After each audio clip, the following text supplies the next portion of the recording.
ရိုးရိုးရှင်းရှင်းနဲ့အကန့်များများကြိုက်တဲ့အကူများအတွက်ဒါဆိုလို့ရှိရင်ယောက်ျားလေးရောမိန်းကလေးရောယူနီဆက်သုံးကိုင်လို့ရပါတယ်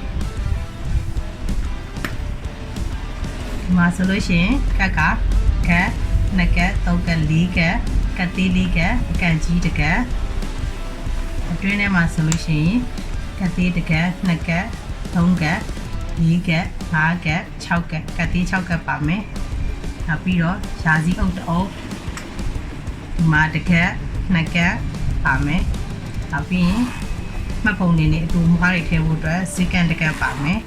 ဒီဘက်မှာအကန်ကြီးတစ်ကတ်ပါမယ်အကတ်သေးကဒီဘက်မှာတစ်ကတ်ဒီဘက်မှာတစ်ကတ်နှစ်ကတ်အကန်ကြီးတစ်ကတ်ပါမယ်ကတစ်ကတ်နှစ်ကတ်သုံးကတ်လေးကတ်ငါးကတ်6ကတ်9ကတ်10ကတ်9ကတ်10ကတ်17 12 13 14ကတ်သေး14ကတ်ထည့်လို့ရပါမယ်